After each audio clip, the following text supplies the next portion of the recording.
So today, as I'm making this, I made a tier list of couple ERL players that I think should be considered or given a shot for LEC. Do I think that these are the only ones? No. I think there are more.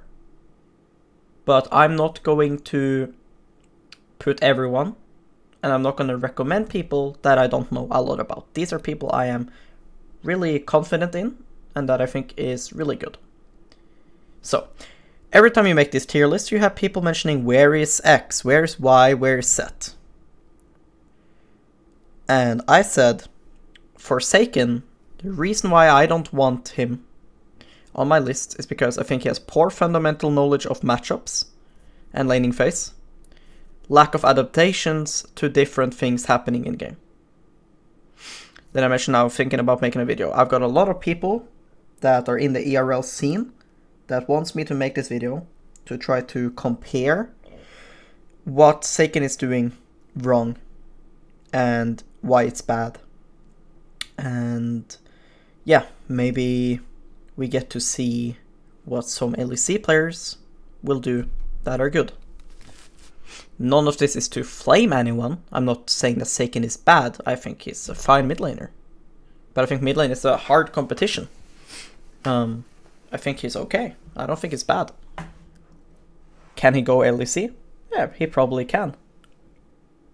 But the way I see things is I think a lot of people can join LEC. And I think a lot of people can join LEC and go bottom teams. I know a lot of people that have gotten the offer to go in a bottom tier team. Now, would you go to a bottom tier team and now you're gonna lose because it's a shit team, and then now it's gonna be on your CV and everything, your resume, that, oh yeah, I went 8th place, whatever, and I wasn't able to look good because my team sucked. That's not the best. So the reason why I like, for example, somebody like Leader is that playing versus him in solo queue and seeing him play solo queue is almost like watching him play in competitive. Which means that he believes that what he does is good. And most of the things that he does do is good. He has mistakes too, but most of the things he does is good and it's unique. And it's things that not a lot of people do. While I look at other players, like Saken, for example, he strikes me as a player that doesn't do a lot of things unique and repeats a lot that other people do. So when he is put in situations that he's not sure what to do in, he doesn't come up with his own ideas. I might be wrong with this, but this is what it strikes me as, and I will show you guys examples. But yeah. So I like Leader because he pressures very well. If he is put in a situation he's not familiar with, he will try to find a way out, and he tries. He's not afraid of being like looking like an inter. When he played in LEC, he inted his ass off. But a lot of the things when he was inting, he did the right thing. He just misexecuted or some other pieces wasn't there. But he tried the right thing. And that is respectable, and that strikes me as a good player. I think that's a good player. That I can work with and fix and make that player into an amazing player. I don't want another mid laner that is going to be the next, I'm not throwing any shade here, but the next Militia. Or the next whoever was mid lane before, and just got kicked out. I like Militia, don't get me wrong. I mean, I play with him in solo queue, I played versus Rise, he played really well. But I'm just throwing an example, right? I want the next Caps. We need somebody who's the next Caps. And that guy has to think outside the box. That guy has to be unique. So, when I think of ERL players that want to go to LEC, I want the next Caps. I want somebody that comes in and does new things, and they don't just repeat what everybody else does and quote-unquote plays it safe, tries to look good. Because guess what? If you're joining a bottom team and you just try to look good, it's not gonna cut it. Good people will see through that shit and they're gonna realize you're not good. But you can go and play for KDA if you want, whatever. So, let's start off, shall we? So, let's go to this game. So, if I go to 12-20, we have Victor versus Syndra, right? Syndra has Corruption Potion, 0 potions left. And Victor has 1 potion, 1 biscuit. Victor has TP. It's really bad recall timer right now for Victor. Victor doesn't want now to just TP back with a tier. Victor is not allowed to get a free recall in this matchup. That's important to understand. It shouldn't happen. Syndra should be able to get a free recall. But Scarlet is even worse than Saken. Saken is for sure better than Scarlet. But if you look at this, Maokai now has a roam timer, and he's about to roam. Panfin has a play timer, and he's about to make a play. From watching Saken play, he never strikes me as somebody that demands resources, or says what he needs. And if he does, well then he's saying wrong things, or not saying what he actually needs. And I've watched some of their voice comms videos, and from those, like, I can't get anything, right? I can't get, like, everything, but I can gather some things, and judging by those, he doesn't strike me as somebody that is very resource demanding either. And that's a bad thing, by the way. That's a really bad thing. So here, Syndra is starting to get pretty doomed in this lane, and will eventually have to recall. And if we play Saken now, for example, right, should be autoing the minions all the time. Okay? We can't see what's going on, but it should be autoing all the time. And now Maokai is fucking around in Tribush. Why? Because it's not being commanded. Maokai should be running to mid. And they should fight here. You see where Panfin is? Maokai could be there too. So here Saken should be allowed to trade. And it's important for him to trade on this wave. Because if he trades on this wave, Scarlet doesn't get to push out.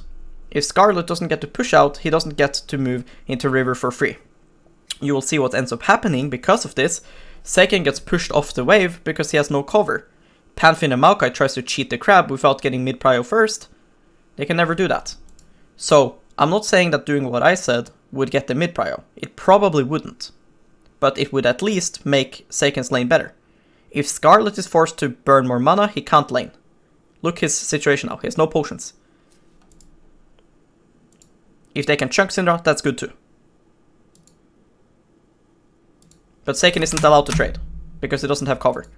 Because if he trades now, Panfin is going to the crab and he's risking his life versus a Nidalee. But they should fight in mid here. If you look as well, if you go back, enemy team here spots the Panfin. Why don't they fight in mid? KC, they have number advantage. But Maokai is in Tribush. Maokai should be with Panfin. Then Saken is allowed to trade and he's allowed to play the lane like he wants to. Syndra cannot play the lane anymore. She needs to recall and TP back. Instead, they keep playing like this. And then they go river. Of course, they can't get the crab. So now KC couldn't get the crab. And they also didn't do anything about mid lane. If we go forward to here, what do you think Victor should do? If you guessed keep Syndra in lane, you are right. Yes, he should try to keep Syndra in lane. Should he do it through killing minions or through harassing Syndra? I don't know what you guessed because I'm not talking to you, but I would say he should kill minions. Why do I say that? Well, because he doesn't have enough damage to ever bring her in lethal, so using spells on her would do nothing but basically make yourself lose more HP in the future. Because you'll see now, Saken has the right idea in his mind. Right? This is good. He's freezing and keeping her in lane. But again, why is the wave so big? Right? It should never be this big. So now he should trim it. Instead, he uses Q and W and E on Syndra. Why? Why? Why? What reason? For what reason? This should all be burnt on the wave. Everything should be burnt on the wave right now. What Syndra is doing is correct. Syndra is burning everything on wave. Victor should be doing the same thing. Because then when he does this, because this is good. What he does here is good. But this shouldn't exist. This should be dead. Okay? This should be dead. he will lose way less HP, because this is not a good base timer for Victor. Victor should be able to catch these 2 waves and then TP back. But he can't, because now he risks getting dove.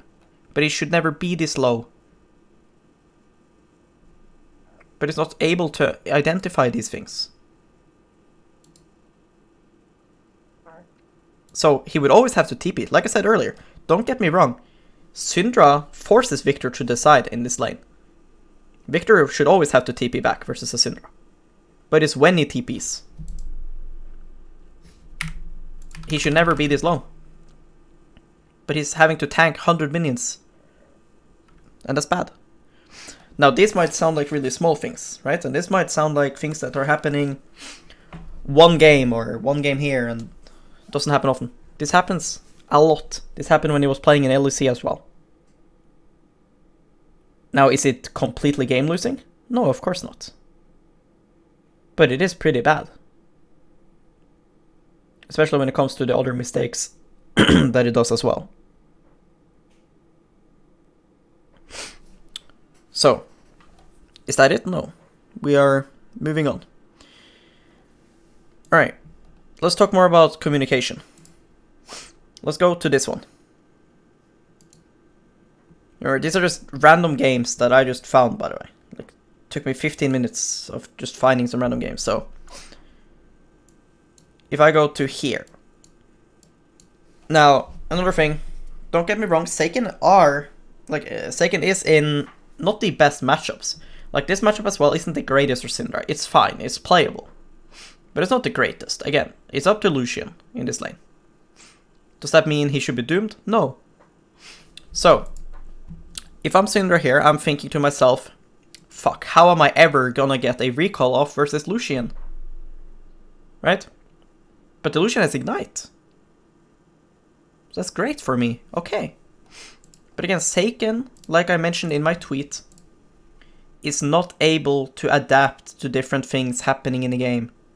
He is so tunneled on what's happening in his own lane, he's not aware of what's happening everywhere else. If he was aware, he would realize right now, his bot lane is able to push out. And if you look now, he's handed an opportunity once we look at mid lane. Taliyah is able to move to mid here. As you can see now. Taliyah moves to mid lane. If you look at bot lane, they are about to crash on the next wave here. So if you're Syndra in this position, this is your timer to get a free recall. He has, again, 1 biscuit, 1 potion left. He needs to set up his recall. He has a free recall timer. Because all he has to say here is, guys, if I play piss aggro in mid right now, I can force push and get a free recall. But since my champ is useless versus his early, I need cover for that. He has bot lane push, so his bot lane can push and come. Instead, he plays under his turret, he plays Giga safe. He should pop his potion and walk up to Lucian, and he should fight. And Leona and Kai'Sa should be coming. He should be able to push the next wave. He's sitting here, 0 mana. Maybe he's thinking he needs to sell his biscuit or something. He can use biscuit and corruption and have 200 plus mana here. Right? He had a wave here earlier as well. Lucian was probably allowed to clear it or something. But he should always be able to crash now. Like, the next wave isn't even a cannon wave. But he's sitting here freezing. Why is he freezing? He has no mana. So, if I fast forward, his bot lane now just recalls. Instead, they could have recalled, but he could have also recalled. Instead, now he ends up staying mid with no mana. Completely useless. Enemy Lucian still has potion and biscuits, so don't be tricked here. Lucian is winning right now. CS is bad because, I don't know, Dplex is like shaking or something. Right? I don't know. Like, what Dplex is doing either. But here you should have a at least double amp Tom Syndra or a tier amp Tom Syndra who is on the map. And that can change things. Now all of a sudden Syndra can push out, Lucian is in base, Syndra could maybe go top lane after pushing out her lane. You know, like, because she comes back before Lucian. And that can change things. Maybe Syndra could cover the Kai'Sa. Who knows? He should never be in this state. He keeps standing here. No mana. Right? He should have Amtom and Tear, and he could have same lane state. So he ends up having to teleport back. Now he has no TP. For what reason? Look. Why does he have to TP? He shouldn't have to. Because of his teammate's position on the map. He had the chance to. But he didn't call for it. Now, we're not going to judge purely on competitive either. I think solo queue can tell a lot about players, and as I said, I hope that a lot of ERL players looks at these things, because I've said this a lot to ERL players, that solo queue is really important.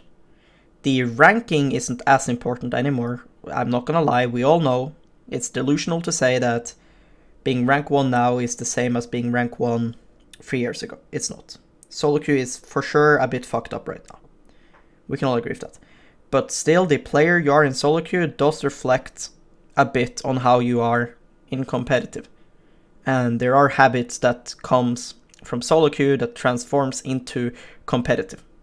This happens to everyone. And if you think you can control it, you are delusional. Because you're playing 10 plus solo queue games a day. And there are things you're doing in solo queue that are coming into competitive. And that's why reckless mindset on solo queue is really, really good. So, I'm going to Saken stream here. And we're gonna look at some things. And it's clearly bad. Everyone, like even silver players, would be able to say that what he's doing is bad. So, I'm not gonna say that he's gonna play like this in competitive. My point is that the way that he views trades is still very similar to competitive. Because you can go through his competitive games, and you will see that he doesn't understand these things. Like here, enemy mid laner has corruption potion. He has 2 potions. He's not gonna win the sustain war. So the only kind of trades that he should do are 1, trades for mana flow band because he's playing Rise and he needs mana flow band, or Taste of Blood. And 2, to remain wave state or to keep enemy mid in lane, because he is a champion that wants to TP back with as much items as possible. I think he's playing versus Niski this game, because some people are saying it in chat. I'm not sure. But let's open up. So, starting off, this is really good. This trade has purpose. He Ws, gets mana flow band. That's really good. This is a good trade. Even if he got hit by Syndra, it would be good. Because even though he would lose the trade maybe then, it still has purpose. This trade helps him. But now watch. He should just continue to auto minions. He walks up randomly, just egos on the Syndra to do another auto W. But the Syndra has the decision in the lane. Syndra even missed the Q. Look, walks up, no W. Takes a free Q. Auto W. Takes auto attack, missed. Syndra Q missed her Q. Why would you ever do this trade? Even if Syndra unplugged her keyboard, it would be bad. She has more sustain, she decides when to recall. What's the point?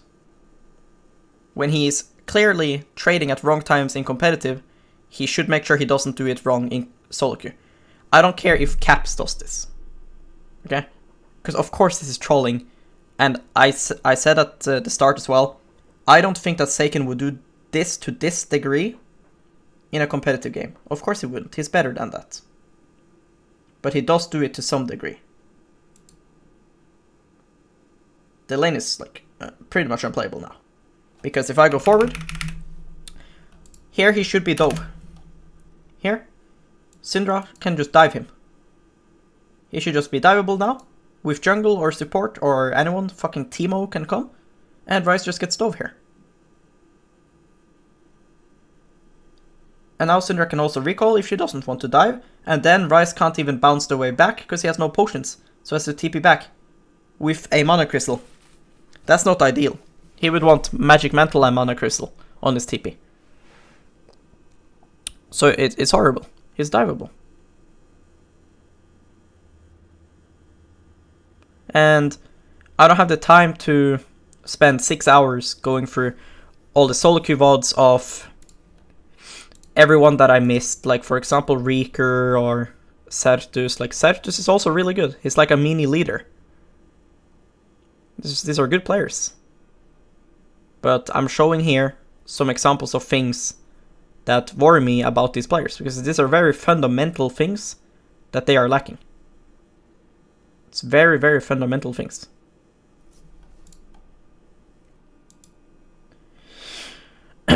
So, we can show an example here about Rogue and Larson.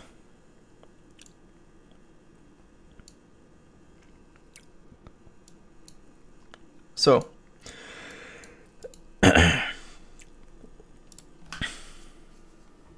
right now, do you guys think this is, look at Gragas, do you guys think that this is Gragas' call, or do you think it's Larson's call? That when Echo shows that he's greeting a wave, that Gragas should go and freeze the wave. I'm gonna say that it's Larson's call. I don't think it's Trymbi's call. If it is Trymbi's call, then of course Larson is bad as well, in this regard. But I don't think it's Trymbi. I think that it's Larson's call. But I don't know, right? I'm judging what I'm seeing. But whoever made this call is really smart. And the mid laner should be calling these things. So Trymbi ends up chasing Echo around and pulls the wave back up. Meaning that now Azir has a freeze on the Echo who has no corruption potions. This is a really good call. Something happened in the game and Larson adapted to it and therefore decided to call for this. This is similar to the thing in the Syndra versus Lucian where Syndra had a free push out because of bot lane having push. He didn't decide to call for it. So, these are things that he, in my eyes, needs to work on in order to prove that he is able to be a top LEC mid. Like I said, he can for sure be a bottom tier LEC mid. But do we want that? I don't want new potential superstar talents to just come and just rot in 8th place and then being kicked off the team and the cycle continues. So, yeah. I don't want too much of a video talking about these things because it would take too much time and it would be repeating a lot of these things. But these are similar issues that the other mid laners that I didn't include also have. Some of them I just didn't bother looking into because I don't want to spend 5 hours of my day for a fucking tier list. But, yeah. They are great mids in Europe, there's no doubt about that. But some of the shit that I'm seeing from some of these mids, from playing against them and from watching competitive, it's not okay. It's not good gameplay.